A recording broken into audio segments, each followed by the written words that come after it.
Olá, gente. Boa noite. Eu sou a Mariana Alves, sou professora de Teoria Literária, Literaturas em Língua Portuguesa na Universidade Federal do Amapá. Hoje eu venho mais uma vez aqui compartilhar com vocês uma disciplina do projeto de extensão Literaturas do Norte, coordenado pelo professor Marcos Paulo. Dessa vez, nessa edição, a minha disciplina ela será toda gravada por conta da minha participação em um evento fora do estado. Então, nós vamos ter 4 encontros, né, todos gravados e ficarão disponíveis aqui no canal do Literaturas do Norte, assim como as referências que eu vou indicar durante esses estudos. Então, conforme eu prometi na última edição do Literaturas do Norte, né, eu trabalhei com poética nessa última vez. Dessa vez eu vou fazer uma abordagem em estudos de narrativa amazônica contemporânea. E aí eu vou versar sobre vários textos em contextos diferentes, né, da produção literária, textos críticos, discussão teórica. Então, para que a gente possa começar, eu gostaria de apresentar aqui o plano de ensino dessa disciplina, Literatura da Amazônia, das Narrativas Contemporâneas. É uma disciplina que ela tem 30 horas. É uma disciplina, inclusive, que está intimamente ligada ao meu projeto de pesquisa, que é de negritudes na Amazônia, da poética à narrativa. E a ementa dessa disciplina, ela prevê o estudo de literatura amazônica contemporânea, com ênfase em narrativa, naturalmente expressões artísticas, conto e oralidade, e circulação de obras impressas e digitais no Amapá e no Pará, especificamente.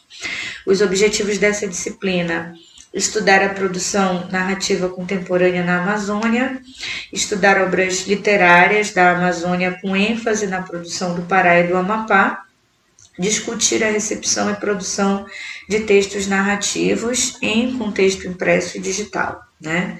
Como vocês sabem, o Literaturas do Norte é um curso gravado que fica disponível no canal do Literaturas do Norte, então a metodologia vai ser a aula virtual. O conteúdo programático eu dividi em 4 partes, considerando que nós vamos ter 4 encontros, sendo esse o primeiro, né? Na primeira unidade, nós vamos estudar a narrativa amazônica. Então, nesse contexto, eu vou fazer uma abordagem e discussão teórica mesmo, né? Na unidade 2, a narrativa enquanto estudo de conto, a ficcionalidade no Amapá. Nesse tópico 2, eu vou me direcionar mais especificamente à literatura contemporânea feita no Amapá, também chamada de literatura tucuju, especificamente com a obra de um autor que é paraense, mas produz no contexto amapaense, que é o Bruno Cérvulo, né? Na unidade 3, a narrativa, literatura escrita e produção artística em contexto regional. E aí eu ressalto que nós não vamos discutir teoricamente a questão do regional. Eu estou usando regional aqui no termo de região mesmo, o termo geográfico, e não o termo que remete à discussão do conceito, né? E na última unidade, oralidade escrita, as narrativas do Marajó, que eu escolhi um outro autor, né, que é o Maxi Silva do Espírito Santo. Na verdade são 2, o Ailton Silva Favacho, e uma obra específica sobre histórias de cura e encantaria no Marajó. Mais adiante eu vou apresentar para vocês como é que vai se passar. Então, assim, para começar a nossa aula, né, digamos assim, a nossa abordagem teórica, obviamente que eu tinha que escolher 2 pesquisadores da Amazônia, né? Para quem já assistiu um pouquinho às minhas outras disciplinas, vai entender que eu gosto de trabalhar com a pesquisa na Amazônia, utilizando também os colegas pesquisadores, sobretudo aqueles que me antecederam nessas discussões teóricas e que eu tenho assim muita admiração e que tem trabalhos assim excepcionais sobre literatura na Amazônia. Então, para que a gente possa começar a pensar narrativa de modo geral, né, eu selecionei um texto que é do professor Gunta Karl Pressler, da Universidade Federal do Pará. Num outro momento aqui do Literaturas do Norte, quando eu tratei de literatura, creio que literatura fantástica, eu já tive também, fiz um comentário sobre algum estudo do professor Gunta. Hoje eu retomo com o texto O Make Believe e a Coerência Narrativa na Literatura sobre e da Amazônia. E aí eu acho que pelo próprio título do artigo do professor Gunta já fica claro porque eu decidi começar a discussão teórica a partir disso, né?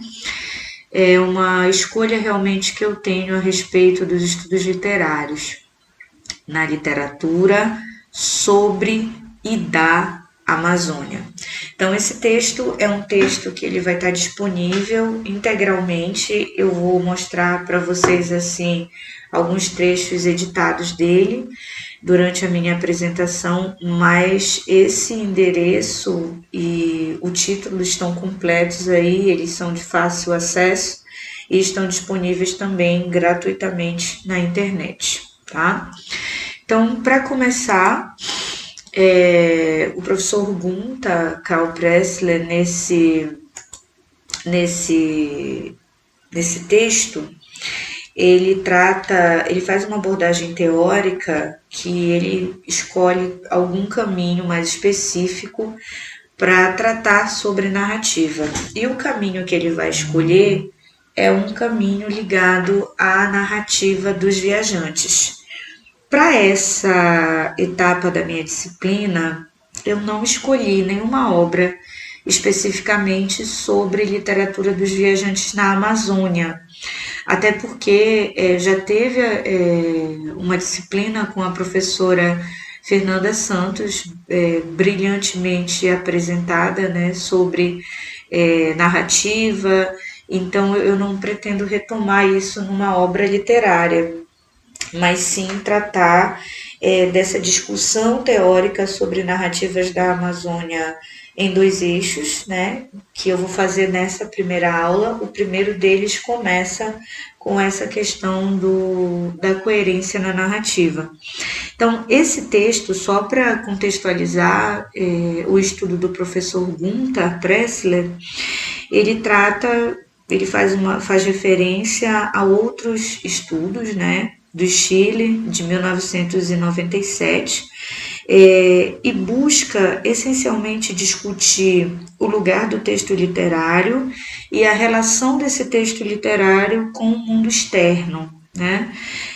Numa perspectiva que vai entender a ficcionalidade como um princípio de coerência interna da narrativa, né? Então, para que a gente possa, antes de ver o conceito, pensar isso de forma mais adequada, eu vou tentar assim ilustrar de uma forma bem didática para que vocês possam pensar junto comigo como essa teoria ela pode servir, por exemplo, aos estudos que vocês estão seguindo, porque eu sei que o público que assiste aqui o Literaturas do Norte normalmente são estudantes de letras, né, na graduação e na pós-graduação, assim como também professores, né, engajados em projetos de pesquisa ou em suas escolas.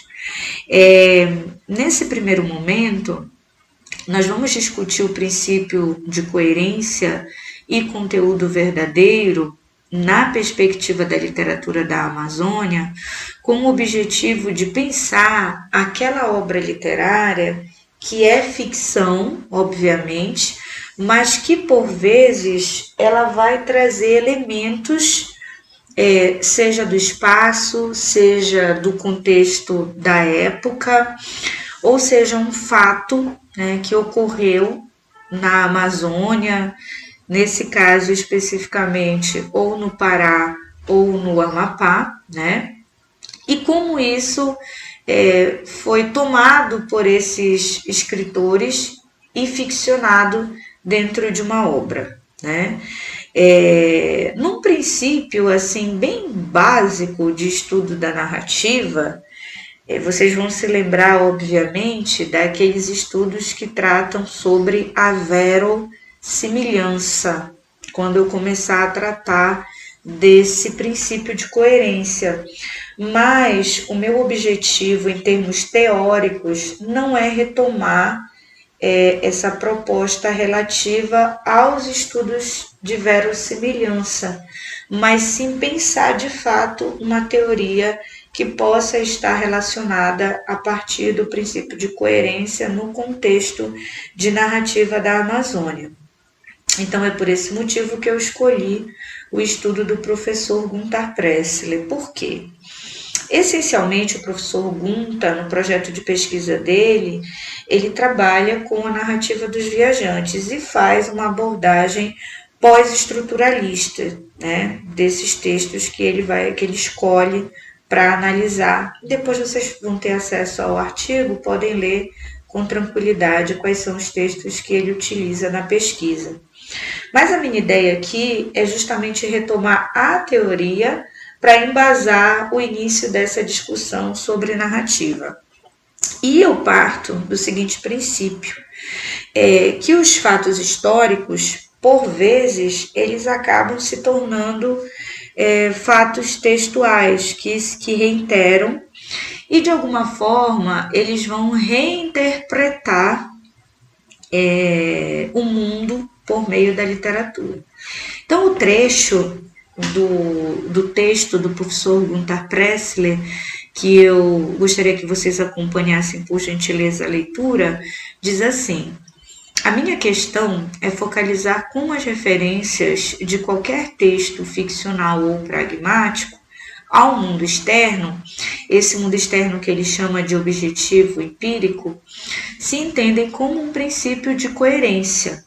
E aí ele se baseia na teoria de Ziegfeld, 2001, de um conteúdo verdadeiro numa determinada forma de proposição, que não é dissertativa, mas narrativa. Então, é interessante pensar que esse estudo, apesar de ele se direcionar a um estudo das narrativas dos viajantes, ele também pode servir para pensar outros tipos de texto narrativo na Amazônia, né? Outras ocorrências. Por quê?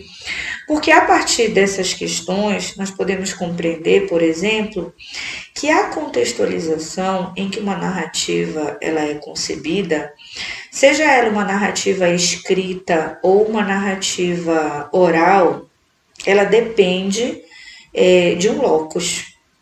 E esse locus, ele é parte fundamental para a compreensão dessa narrativa, assim como da recepção por meio do trabalho analítico. Então, existe uma proposição aqui que nós podemos relacionar, que é justamente a relação entre tema e horizonte.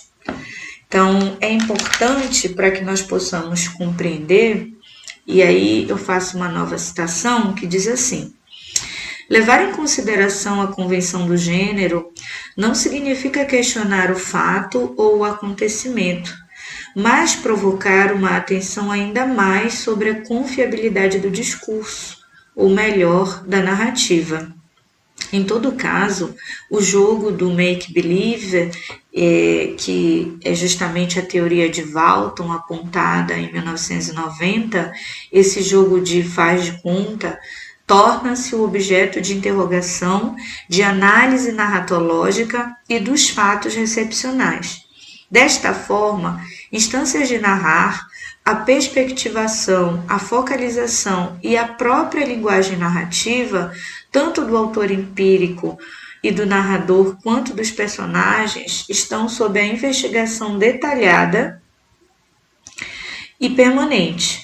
Identificar em qualquer texto é o caso o que é o caso, na terminologia de Stiller, 2002, o estado de fato, que é o primeiro passo da recepção. Depende da atribuída fiabilidade da instância narrativa e do procedimento interpretativo, e não de uma verdade objetiva no texto ou pelo texto, né? Uma coisa que ocorre naturalmente quando a gente fala em narrativa da Amazônia, para um leitor comum, e aí eu me dirijo nesse momento aos estudiosos, né, que estão aqui comigo, graduandos, pesquisadores, mas também os interessados na literatura, e explico o que é que eu quero dizer com esse leitor comum, né?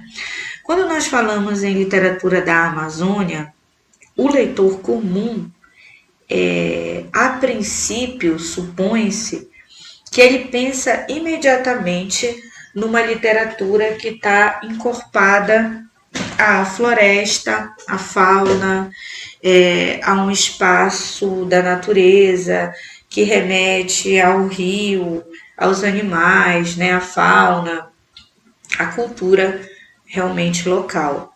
De fato, e essa característica, ela é uma ocorrência em muitas narrativas, isso é óbvio, porque as narrativas elas se condensam a partir desse desenvolvimento sociológico e também cultural, mas ela não é exclusiva e ela não ocorre só dessa forma nas narrativas da Amazônia. Então, por que é importante nós pensarmos essa questão dessa análise narratológica e como esses fatos são recebidos pelo leitor? Veja, nós vamos estudar nessa disciplina, por exemplo, a obra de um autor que é de literatura amapaense, chama-se Bruno Cérvulo, especificamente um livro dele chamado O Peso Insustentável da Pluma, no qual o Bruno Cérvulo ele apresenta um conto que se chama Inferno Verde, que já é objeto da nossa próxima aula, né? Mas só para a gente entender melhor aqui nessa primeira. Esse conto do Inferno Verde, ele é um conto, uma narrativa que está ficcionada e publicada num texto literário. Contudo, ele é baseado em uma narrativa que ocorreu numa cidade do Amapá chamada Calçoene, que é uma narrativa que deriva de um fato real, que é o desaparecimento de 2 meninos que foram buscar açaí na floresta e não voltaram, né? Então, assim, quando os leitores do Bruno Cérvulo têm acesso a essa obra, eles naturalmente lembram do fato que ocorreu, vão lembrar das notícias, porque o caso foi televisionado, os bombeiros fizeram buscas, os meninos nunca foram encontrados. E o Bruno Cérvulo, que é escritor amapaense, escritor de literatura no Amapá, ele ficciona esse fato e cria uma espécie de vínculo entre os leitores que são desse lugar, né, que é o contexto social que essa obra foi concebida, que recebeu essa obra, e como essa obra vai ser recebida em outros lugares. Por exemplo, de pessoas que não tiveram acesso a essa informação. Em muitas narrativas da Amazônia, nós já vimos isso, né? Os autores eles se inspiram, identificam ou reconhecem um fato verídico que aconteceu nesse mundo objetivo, né, como disse na citação anterior, e a partir desse encontro com o fato, cria-se uma narrativa, mas essa narrativa trata de ficção. Então, assim, no contexto da narratologia, esse fato ele acaba se tornando uma espécie de materialidade para constituição do texto literário. E essa materialidade, ela não vai ser exclusiva da literatura. Por várias vezes, nós vamos perceber, por exemplo, artistas plásticos que pintam imagens da Amazônia, fazem esculturas com temáticas da Amazônia ou com elementos que remetem esse espaço, eu vou dizer assim, um espaço de floresta, né? Mapas, fotografias, existe uma série de produções assim que tem a ver com um procedimento interpretativo do locus onde esses autores estão inseridos. Então, nesse sentido, o Gunter Pressler ele vai fazer uma análise sobre a obra de Walton, né, que ele cita como teoria também, e diz assim: em leituras e estudos sobre a teoria da ficção de Kendall Walton, de 1990, que chama atenção sobre o status do texto como representação de realidades, quando ele diz: o que todas as representações têm em comum é o papel do fazer de conta, que é o que ele vai chamar de make-believe. Essas representações, elas também podem estar ligadas a alguns conceitos identitários, né? Quando nós falamos, por exemplo, em Amazônia, é comum vir à mente essa primeira ideia ligada ao contexto do locus, mas não necessariamente os artistas, de modo geral, os autores de literatura, escultores, pintores, seja lá o que for, eles devam atender necessariamente ou fazer essa espécie de correspondência para que tenham as suas obras recebidas com mais facilidade, ou para que sejam reconhecidos, por exemplo, fora do norte, né? Então, o que isso significa, né?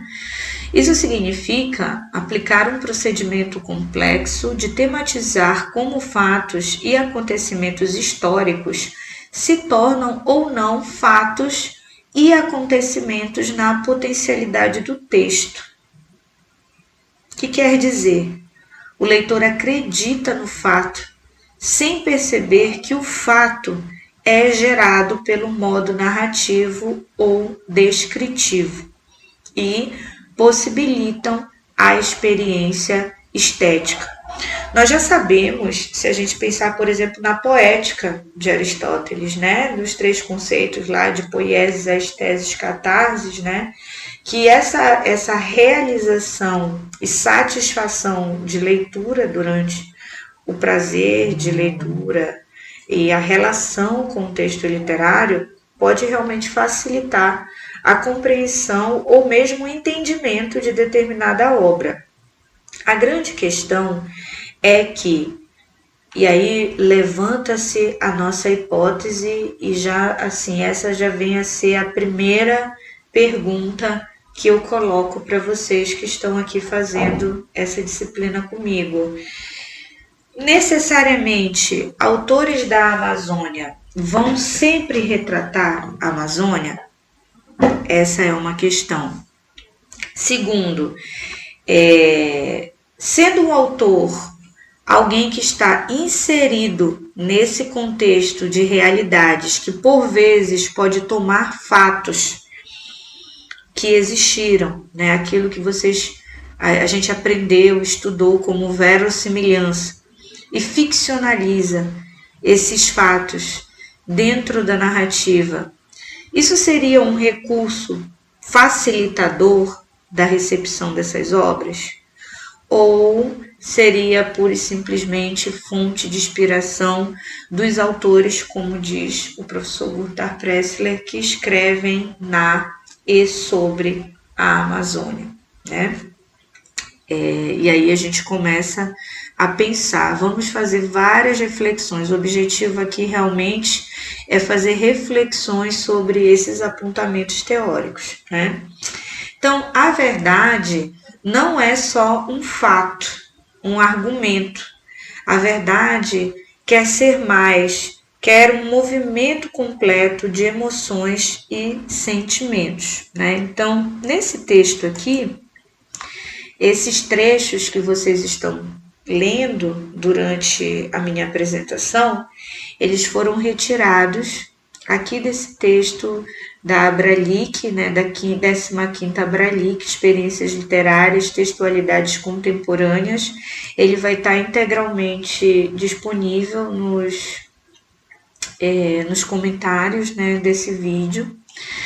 E eu fiz, assim, algumas anotações no texto editado, que é exatamente essas citações que eu estou usando com vocês, né? Para que vocês possam depois pensar sobre esses aspectos do texto literário, obviamente, e relacioná-lo à questão teórica na Amazônia. Então, continuando, nos termos de Kendall Walton, cada obra de arte, como representação, há propriedades no jogo de fazer de conta. Um pouco mais adiante, ele define representação como uma função no sentido menos restrito. Isso significa que a representação textual assume uma função no ato de informar, relatar, descrever e julgar a realidade. Em vista disso, proponho uma leitura acerca das referências ao mundo externo, facticidade. Destacar a relação entre o texto e os fatos e acontecimentos, sabendo que, na ficção, o acontecimento somente é uma pressuposição, como numa função proporcionada para a representação implícita nela. Aqui, quem estiver assistindo gravado, né, ou quem está assistindo ao vivo, depois assiste de novo e pausa o vídeo para anotar o que eu vou falar agora, né? Nesse momento, com essa reflexão aqui, que trata sobre a representação como uma função no sentido menos restrito, eu me dirijo diretamente aos pesquisadores que estão me ouvindo agora, ou os interessados, né, em literatura ou em desenvolver novas pesquisas, que olham um texto literário, uma música, uma adaptação teatral, um texto de teatro, uma representação cênica de rua, uma instalação, ou seja, qualquer manifestação de arte que ocorra no âmbito da Amazônia, né, e que seja fundamentada num fato que ocorreu naquele lugar, né? E por que é que eu estou chamando a atenção disso? Porque essa ocorrência, essa característica que está sendo tratada aqui pelo Walton, vai aparecer em inúmeras abordagens artísticas no Brasil, na literatura, obviamente, e também na literatura amazônica. Então, na ficção, e aí a gente pensa, né? Eu coloquei a questão para vocês. Então, será que se eu leio uma obra literária e essa obra literária ela me remete a um fato que eu já ouvi, que eu conheci, que de alguma forma eu já experimentei, eu tive acesso? Em termos ficcionais, esse fato ele pode influenciar na minha recepção enquanto leitor dessa obra? Então, nesses termos aqui teóricos, né, anotados pelo professor Gunther Pressler, na sua publicação de 2016, o fato, na verdade, é uma pressuposição. Já tomando o exemplo da nossa próxima aula, que é a obra do Bruno Cérvulo, né? O fato existiu, Os meninos foram à floresta procurar açaí, não voltaram, fizeram buscas e os meninos não foram encontrados. Na ficção, o Bruno Cérvulo cria uma solução para o que aconteceu no fato, né? E essa solução, ela vem como resposta a essa pressuposição do acontecimento que gera o conto, né?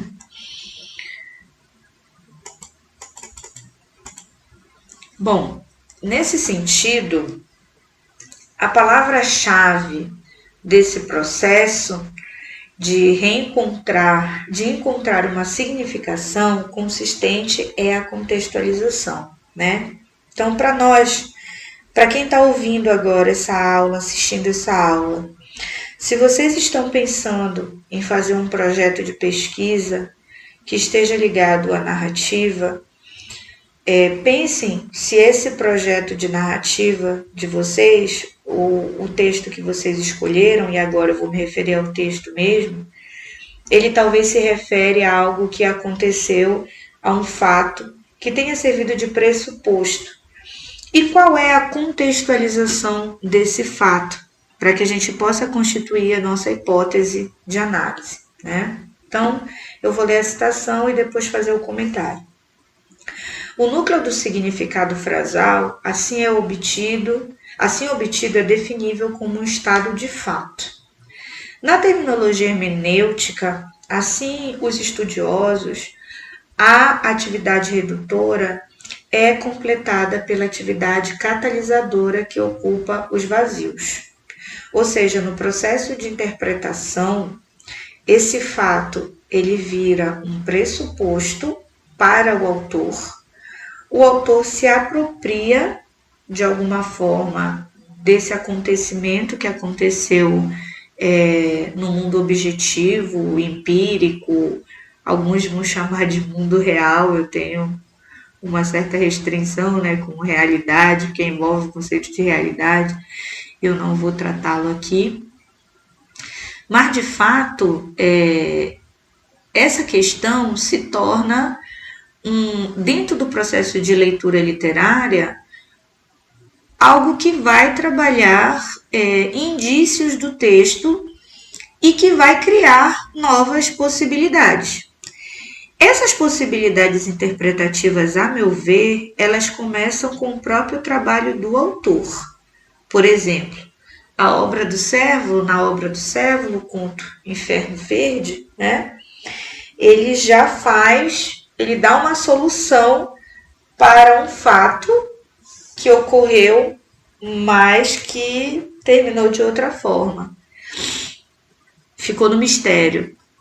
Na literatura, a partir do momento que eu tomo esse pressuposto se torna um fato que pode ser transformado, pode se apresentar em novas possibilidades, né? Consequentemente, o trabalho analítico e interpretativo ele deve ser sempre reajustado.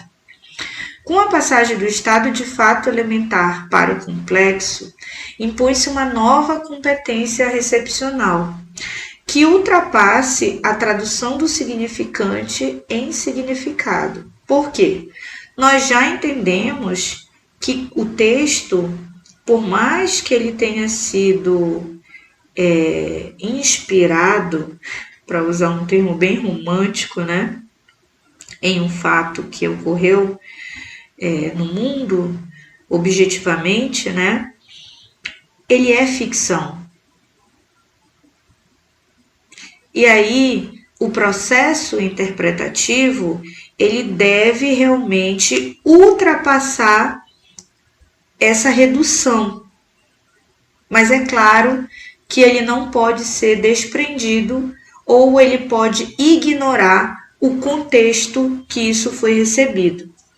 Então aí nós chegamos numa questão que quem estiver assistindo de novo ao vivo, anota, e quem estiver assistindo gravado, pausa e anota de novo, né? Que é exatamente o quê? a recepção de uma obra literária e a relação dessa obra literária com a época.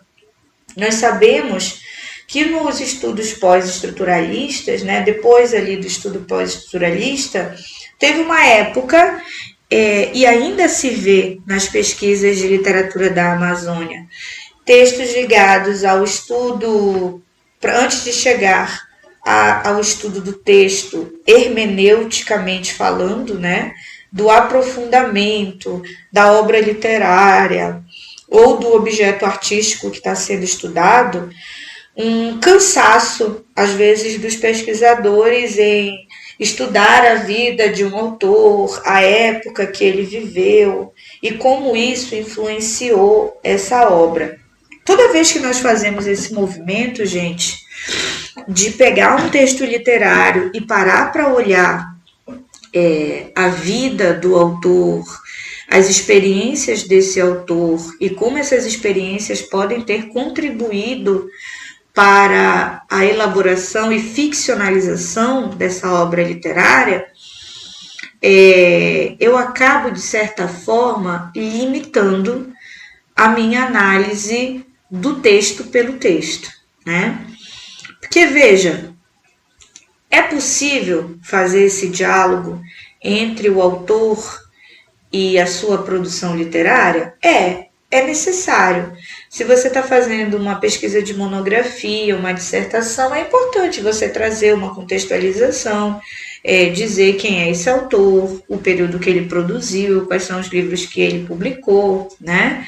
Mas veja, o fato de nós termos acesso a determinadas informações dessa contextualização não quer dizer que necessariamente a nossa interpretação do texto esteja sempre atrelada aos fatos que possivelmente possam ter influenciado ou mesmo motivado aquela narrativa. Complexo mas vocês vão ver ao longo das obras que nós vamos estudar nessa disciplina como isso vai se dar e de formas totalmente diferentes, porque eu escolhi textos assim de um lugar para o outro, né? Inclusive eu convidei alguns autores para participarem também ao final da aula. Nessa aula de hoje, como é uma aula teórica, não vai ter a participação de nenhum autor, né? Mas a partir da próxima aula, que já é sobre o Bruno Cérvulo, nós já vamos ter a participação desses autores comentando sobre o processo dessas obras, né?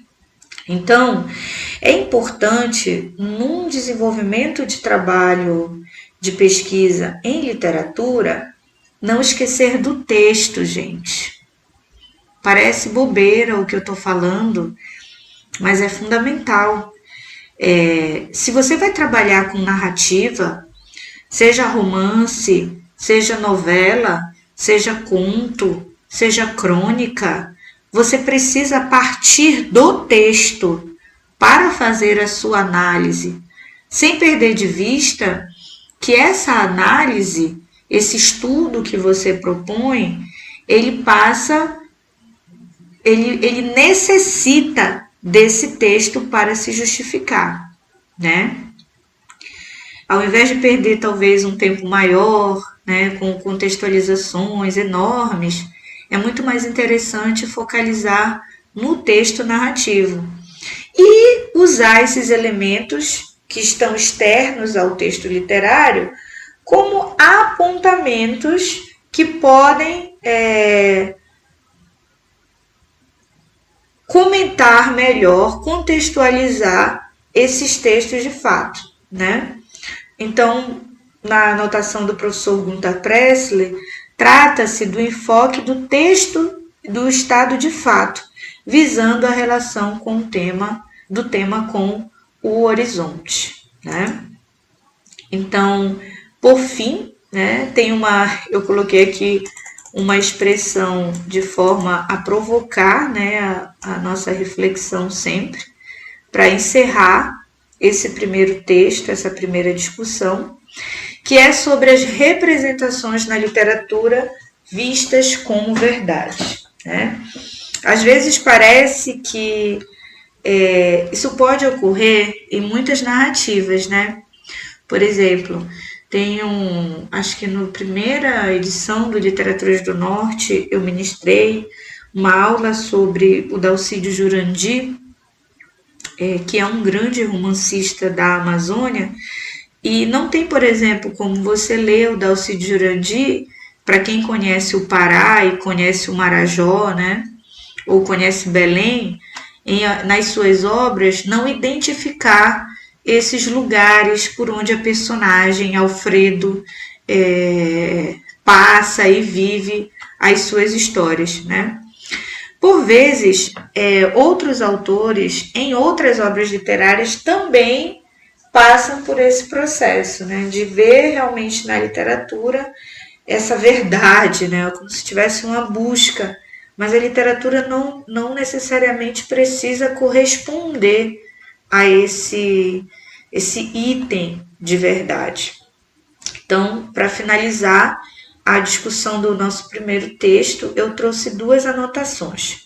A primeira diz assim: o que vale para o encontro com as obras de arte, como diz Valdo? A observação de pinturas, de romances, games, filmes, é constitutivo para a consciência sobre a importância dessas obras para nós e nossa cultura. Vale para qualquer texto, e particularmente para textos pragmáticos que devem ser compreendidos como representações do mundo e não como verdade do mundo. Eu acho que aqui é fundamental a gente parar para pensar a utilização do termo representação. A literatura trata de representação. Então, quando você pega um texto que você tem lá 2 pessoas, essas pessoas são personagens. Aquele lugar, ele pode existir, sim, mas ele está sendo ali representado na ficção. O que acontece, às vezes, na narrativa, pode ocorrer nesse mundo objetivo, nesse mundo empírico? Pode, mas isso não pode ser tomado como verdade. E nem as análises literárias devem se focar nisso como se fosse verdade, porque é algo que, inclusive, tem se visto bastante, uma certa confusão, né? Quando se estuda a literatura na Amazônia, pelo fato da Amazônia ser realmente impregnada desses espaços, dessas temáticas que são comuns a todos nós. A segunda citação diz assim: desta forma, na interpretação da literatura, e aí eu grifei o termo do professor Gunther Pressler, que eu sou totalmente de acordo, né? Na interpretação da literatura da e sobre a Amazônia, como diferenciar e teorizar a facticidade, referencialidade nas representações sobre a Amazônia em escrita e imagens. Então, essa é uma reflexão que eu encerro com esse primeiro texto, né? Para a gente pensar o seguinte: quando eu olho uma fotografia, uma pintura, uma escultura ou uma obra literária, que Amazônia eu quero ver? Ou será que eu estou me permitindo a ver outras Amazônias? Ou eu quero ver aquilo que eu já concebo, que eu já conheci, que de alguma forma eu já tive acesso na minha vida, né? Essa é uma discussão da recepção, obviamente, das obras literárias, da crítica literária, e que eu levanto nessa primeira aula de estudos de narrativa da Amazônia. Bom, então, para a gente continuar, o segundo texto que eu escolhi, lembrando, né, que esse texto que eu usei nessa primeira aula, Ele está disponível, né, no link dos comentários, mas vocês podem também digitar o nome dele no buscador aí que vai aparecer. É um texto gratuito e vocês podem ter acesso a toda essa discussão teórica proposta pelo professor Gunther Karl Pressler, mais especificamente ligado à narrativa dos viajantes e essa coerência que ele discute sobre a narrativa. O segundo texto que eu queria fazer a abordagem é um texto agora que nós vamos sair dessa discussão sobre o princípio de verdade dos textos e vamos falar essencialmente da oralidade. Por quê?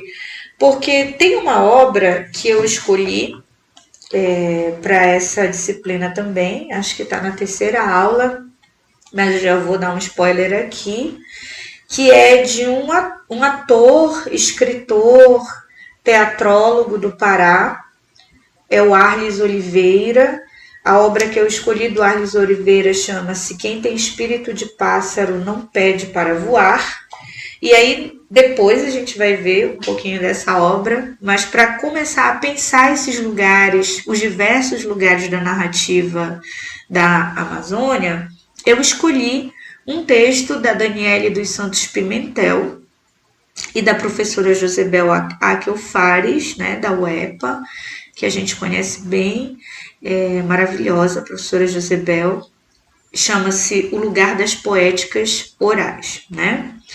Esse texto aqui, que vocês estão vendo editado, é o texto que eu estudei da professora da Daniele Pimentel e da professora Josebel Akel Fares para fazer os comentários sobre as poéticas orais, né? Então, para começar, esse texto teórico, ele faz uma abordagem, digamos assim, já começando e comentando sobre o imaginário, né? E, novamente, nós levantamos aquela questão quando estudamos sobre a Amazônia, né? Até que ponto o imaginário dos povos originários, de todos esses lugares e essas identidades que compõem a Amazônia, como essas identidades, elas, digamos assim, compensam a literatura feita na Amazônia e como essas literaturas e essa oralidade está presente no âmbito da discussão escrita também dos nossos povos. Então, partindo da prerrogativa de que nós precisamos compreender aspectos da oralidade que são fundamentais, nesse artigo são citadas 2 obras durante o texto, mas que nesse curso eu recomendo a leitura integral, né? Quem está fazendo o curso, terminada aqui a disciplina, vocês podem procurar esses textos, eles são de fácil acesso. O primeiro deles é o texto do Paul Zumthor, chama-se Introdução à Poesia Oral, tem essa edição aí de 2010 da UFMG. E o segundo texto é um texto já conhecido nosso, é um texto de estética do Humberto Eco, chamado Apocalípticos e Integrados. É um texto mais antigo, de 1979, mas que levanta algumas questões, né, que nos servem para pensar as poéticas orais, sobretudo na Amazônia. Então, assim, a professora Josebel Akel Fares e a Daniele Pimentel, as autoras, elas apontam no início desse artigo um caminho que está muito ligado às teorias híbridas, né?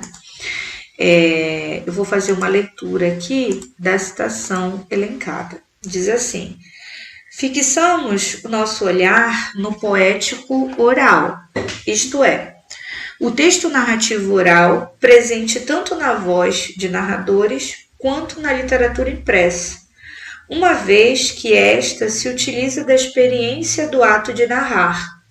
O texto oral segue na contramão de uma historiografia literária excludente, de muitos textos da cultura, dentre eles o texto poético oral. Sobre a questão, Doralice Alcufurato, em 2007, observa: o texto poético oral permaneceu por muito tempo fora do enfoque teórico dos estudos literários, cuja a tradição tem privilegiado a escrita.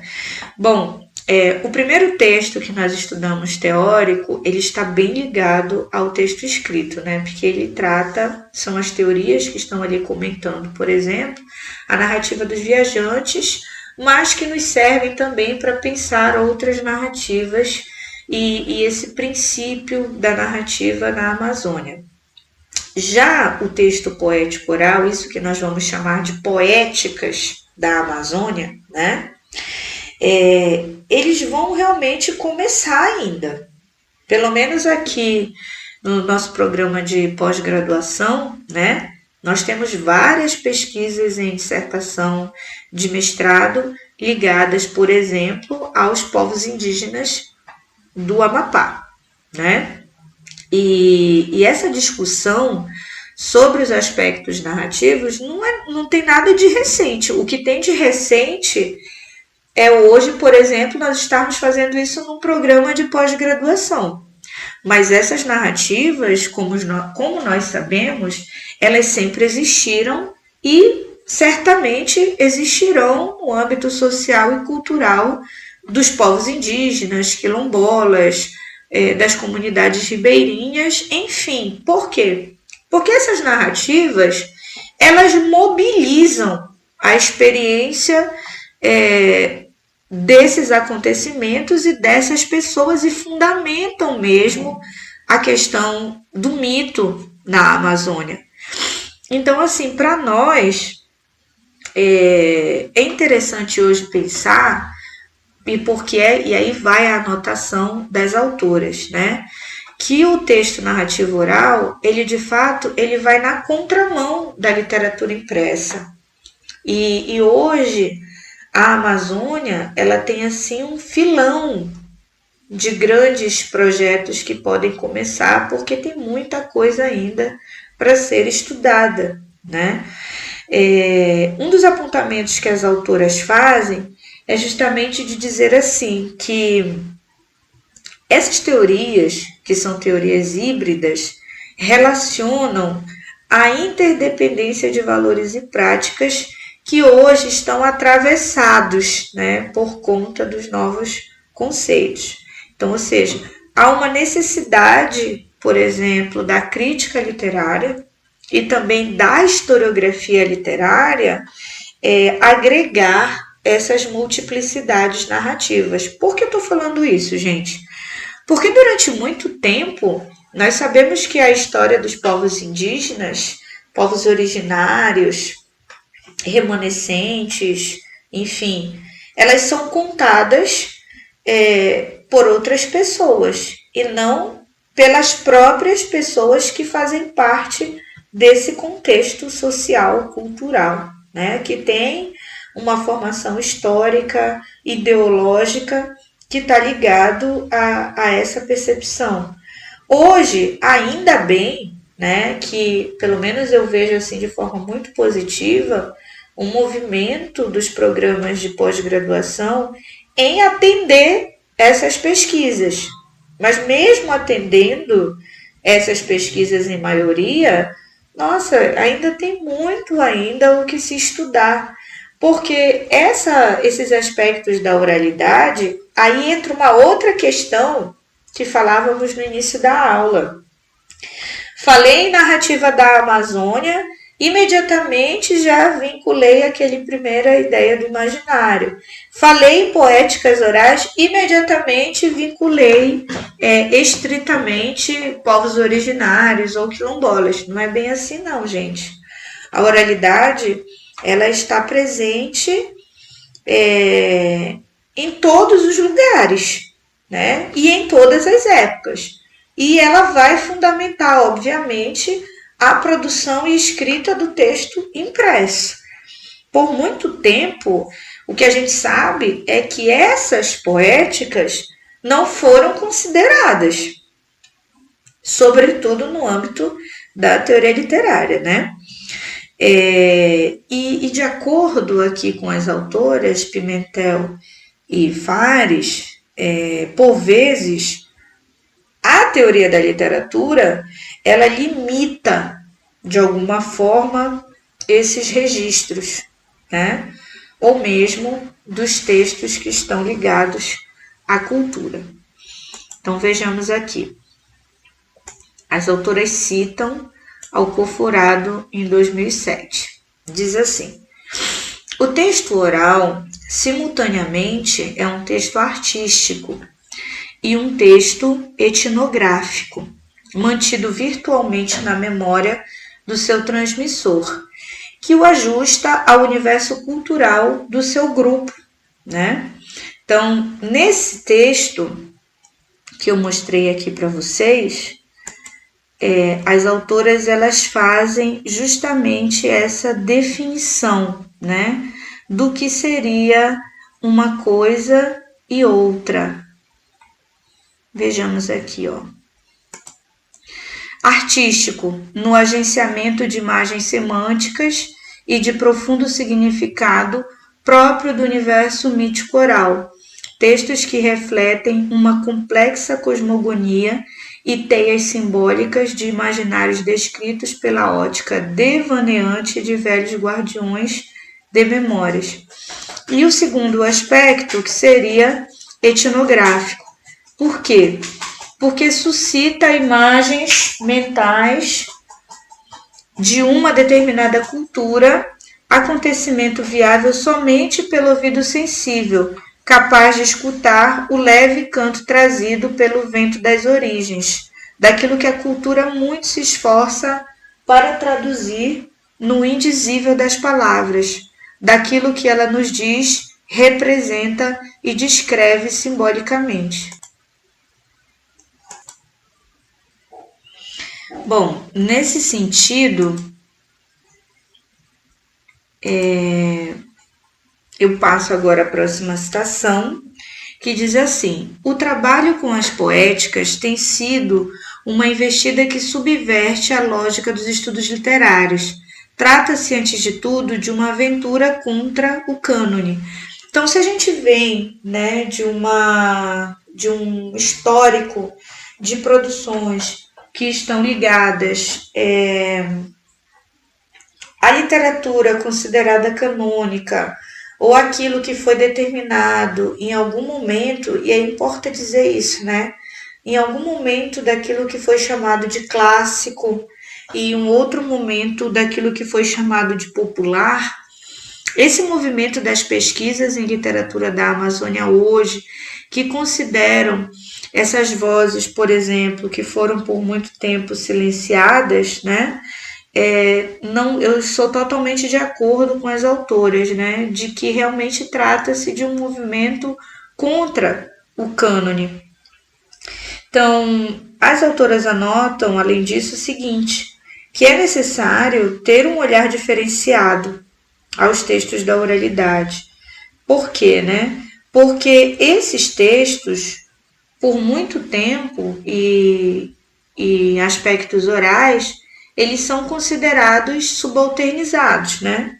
O texto oral revela, por meio da narrativa, naturalmente, marcas da experiência oral individual que, inevitavelmente, estão ligadas à narrativa. Então, anteriormente, essas marcas elas eram ligadas, por exemplo, às pessoas que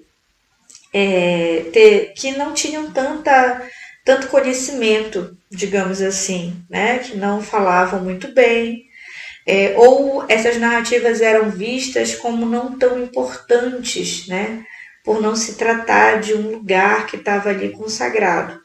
Então, nas palavras das autoras, diz assim: um lance audaz na tentativa de reformular as estruturas dominantes da crítica literária.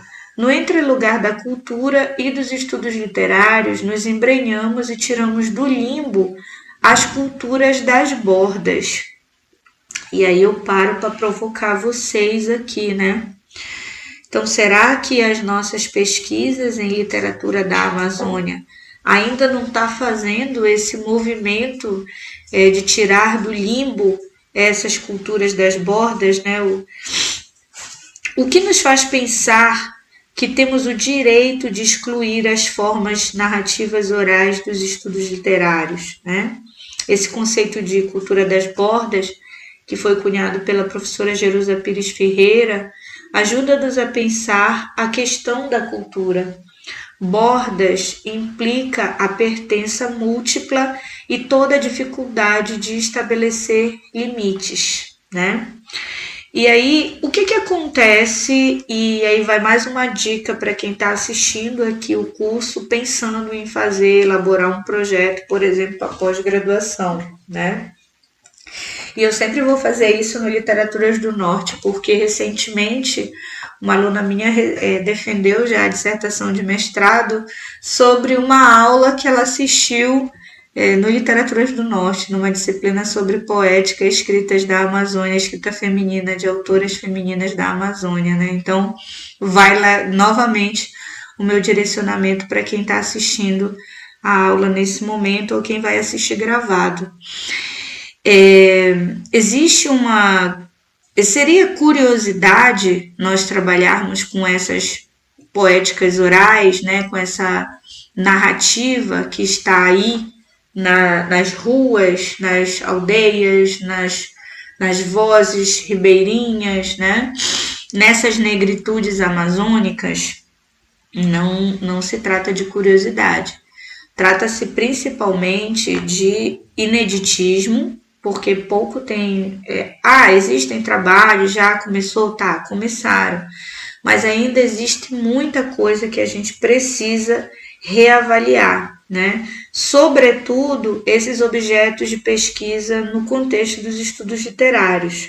Então, por exemplo, nós temos hoje uma vantagem, que é a perspectiva decolonial, de discutir, por exemplo, esses lugares de subalternidade. Hoje nós já temos assim uma gama de autores dos estudos culturais, dos estudos pós-coloniais, decoloniais, que vão discutir sobre o lugar de fala, sobre o lugar do subalterno, das mulheres, das vozes silenciadas, dos povos originários, né? E a inscrição dessas identidades silenciadas, né, ou desses sujeitos que sempre existiram, indivíduos que ficaram invisíveis, devem ser restituídos, e isso pode ser feito, sim, por meio da perspectiva do estudo literário. Então, assim, as pesquisadoras, elas, nesse estudo, elas tratam, por exemplo, de coleta com narradores. Então, tem um trecho enorme assim desse capítulo que trata sobre essa experiência com os narradores. E para isso elas vão se ancorar, obviamente, nos estudos de Walter Benjamin, né? E aí eu trouxe a primeira citação, que diz assim: sobre a experiência de narrar, a experiência que passa de pessoa a pessoa é a fonte a quem recorrem todos os narradores, né? Geralmente, quando é feito... Qual é a diferença, né, de eu fazer uma pesquisa com uma obra publicada num livro impresso, e qual é a diferença de eu fazer uma pesquisa que eu tenho que fazer uma coleta de campo? Eu tenho que ouvir as narrativas das mulheres quebradeiras de castanha numa determinada cidade do Amapá, por exemplo, né? É que essa ação, essa coleta desse texto para ser analisado, ela envolve um engajamento físico, né? E também pessoal, né? Quando você vai coletar uma narrativa, você não pode chegar com um narrador e dizer assim: e aí, como é que foi? Você me conta essa história que eu quero saber essa? Não é assim que funciona, né? Existe todo um preparo. Às vezes a coleta não acontece. às vezes o narrador não se sente à vontade. Existem princípios que devem ser respeitados para que a gente tenha acesso a essas histórias contadas. E a gente tem mais uma tendência, digamos assim, a ouvir autores que são mais velhos, por exemplo, narradores. As autoras fazem a seguinte anotação na página 201. Se o narrador está perdendo a capacidade de narrar, precisamos então dar voz a ele para que a memória do passado distante ecoe na atualidade das pessoas mais jovens, garantindo assim a continuidade da tradição de um povo. Sobre esse assunto, o mesmo Benjamin afirma que a arte de narrar está em vias de extinção. São cada vez mais raras pessoas que sabem narrar devidamente. Com a devida permissão, a analogia do Walter Benjamin e das pesquisadoras citadas, eu discordo, né? Eu acredito que cada vez mais existam sim narradores. O que talvez nós estamos perdendo não são os narradores e necessariamente a sua capacidade de narrar, mas sim talvez a capacidade de ouvir as narrativas, né? Por quê? Cada vez mais os nossos meios de comunicação têm facilitado uma experiência individualista, né? Essa experiência individualista está ligado, por exemplo, a uma tela de celular, a uma tela de computador, às vezes um áudio, um vídeo de 3 minutos, né? A gente tem, às vezes, acesso às informações por meio do podcast que tem um tempo curto, né? Para trazer e tratar de determinado assunto. E isso talvez esteja atrelado ao mecanismo e à sensação que nós vivemos hoje na atualidade de falta de tempo para executar determinadas coisas, né? Então, assim, na minha percepção, tomando os apontamentos da Daniele Pimentel e da professora Josebel Aquilfares com base nos estudos do Benjamin, as narrativas amazônidas, elas são complexas e elas não são fáceis também de serem organizadas, por exemplo, para esse estudo. Por quê? Porque essas narrativas, elas envolvem a linguagem, elas envolvem a cultura que gera esses narradores. Esses narradores, eles têm a sua experiência de vida, eles vão nos mostrar, por exemplo, alguns espaços que não foram antes frequentados, por exemplo, que nós não lemos em outras obras literárias, não vimos em outros filmes, e o que chegou até nós talvez chegou de uma outra forma. Então, as narrativas orais, elas estão intimamente ligadas à existência de um pertencimento e identidade dessas pessoas, né? E a crítica literária, ela começa, digamos assim, a fazer essas anotações, né? Já ali no século XVII, mas é de fato agora, né? No século XX e XXI, que nós vemos, por exemplo, uma ampliação dessas vias, né? E talvez essa ampliação ela tenha a ver com essa nossa capacidade de armazenamento de determinadas informações ligadas à oralidade, né? Aquilo que passa de pessoa para pessoa. As pesquisadoras também, nesse estudo, elas tratam sobre a questão da alteridade e como essa perspectiva pode favorecer a troca no estudo literário, né, ou num texto de literatura. Então, o posicionamento que nós encontramos aqui, e eu faço coro às autoras, é de que é preciso dar voz aos narradores, né? Seja por meio da memória, e aí a memória, ela às vezes ela tem uma continuidade que nem sempre segue um raciocínio lógico. Por vezes é preciso numa coleta ter que recortar um determinado trecho. Por exemplo, se você trabalha com poéticas indígenas, eu tenho a honra, né, de seguir agora no mestrado o trabalho da Eclemilda Marcial, que é um trabalho sobre narrativas, por exemplo, que são contadas durante um velório. E aí, como é que essas narrativas acontecem dentro do contexto indígena? Qual é a perspectiva desses narradores que estão contando? Quem ouve essas narrativas? Será que quem ouve vai continuar contando também? Quais aspectos da cultura dessa etnia ou daquela etnia vão transparecer por meio da oralidade? E como, gente, eu não posso considerar que isso seja um texto, que isso seja uma poética. E como eu não posso considerar isso para as pesquisas em literatura na Amazônia, né?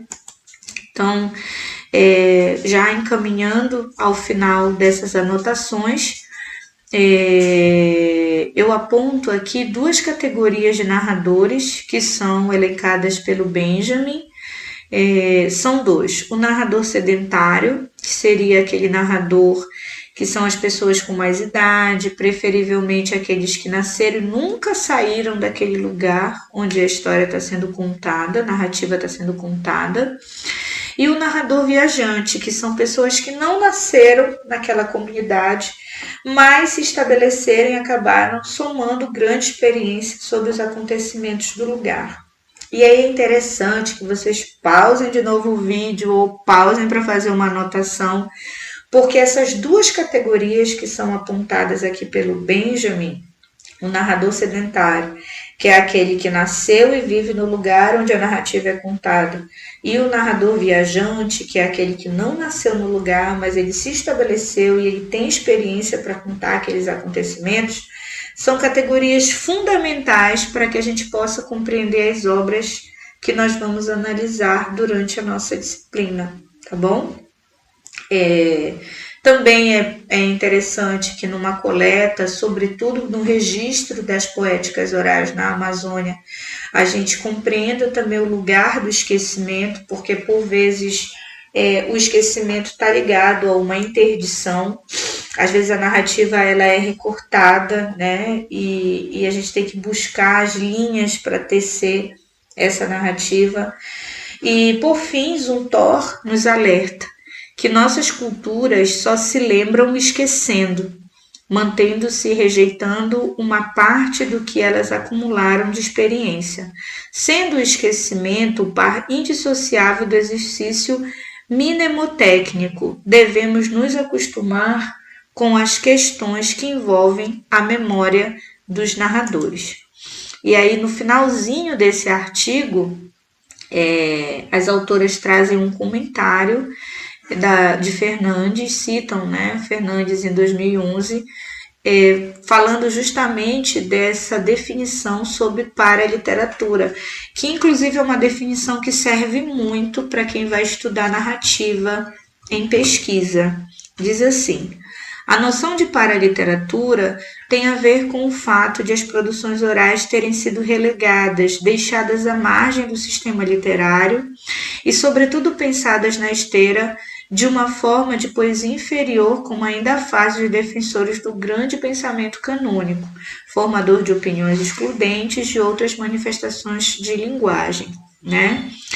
Essa discussão sobre paraliteratura é muito importante para a gente pensar o lugar dessas poéticas. E aí, com essa definição, eu me encaminho já para o final dessa aula de hoje, fazendo 2 proposições, né? Nessa disciplina, então, nós vamos passar a discussão de textos literários, obviamente. Amanhã, na próxima aula já tem o comentário já sobre o texto literário, né? Mas também de outros textos que foram ficcionados, mas que serviram da fonte da oralidade para sua elaboração. Então, agora eu apresento para vocês, enfim, né, quais são as narrativas que serão utilizadas nas próximas aulas, né? Então, primeiro, já na nossa segunda aula, nós vamos estudar, como eu falei, o texto do Bruno Cérvulo, chama-se O Peso Insustentável da Pluma. É um texto que saiu pela editora Becalete, de São Paulo, em 2021, né? É um livro de contos. Nesse conto nós vamos estudar o conto Inferno Verde, que eu comentei durante a aula. O segundo texto é o texto do Max Silva do Espírito Santo e do Ailton Favacho. Chama-se Zé Piranha, Pajé Zé Piranha, Histórias de Cura e Encantaria no Marajó. É uma publicação importantíssima que surgiu em 2021. E aí eu entrei em contato também com o autor da obra, que se prontificou também em participar ao final dos comentários e sobre a construção desse texto. Então, a gente vai seguir a mesma lógica, né? Hoje a aula foi mais pesada, teoricamente, porque nós realmente precisamos desse posicionamento teórico, um recorte teórico, para partirmos dessa análise para o texto escrito, também para as oralidades, né? E os outros textos são o texto do Arlis Oliveira, que diz o título dele, Quem tem espírito de pássaro não pede para voar. Eu consegui essa foto na rede social do Arlis Oliveira.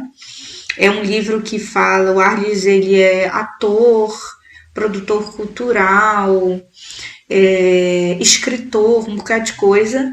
E esse livro, especialmente, é um livro sobre narrativas dos pássaros juninos, né? E do trabalho de teatro que envolve as narrativas. É um caro amigo, é uma obra que me deu muito prazer, inclusive, a leitura. E, por fim, eu escolhi uma edição digital, organizada pelo Felipe Cavalcante e o Gabriel Iared, chama-se Sede de Sangue Urucum, da revista Égua Literária, é uma revista que circulou, ela agora foi suspensa por um período. Também entrei em contato com o editor para que ele pudesse participar da nossa aula e ele gentilmente também cedeu o texto para que eu pudesse fazer o comentário sobre as narrativas. Gente, com isso eu encerro então a nossa aula. Essas são as referências que eu citei durante o nosso encontro de hoje. Agradeço muitíssimo pela presença de vocês. Eu estou sempre à disposição, como essa aula está gravada, né? Será gravada e vai ser transmitida no canal do Literatura do Norte. Eu também me coloco à disposição para responder possíveis questões por e-mail. O meu e-mail é o meu e-mail institucional, marianaalves@unifap.br. É isso, muito obrigada, tenham uma boa noite e a gente se vê na próxima aula.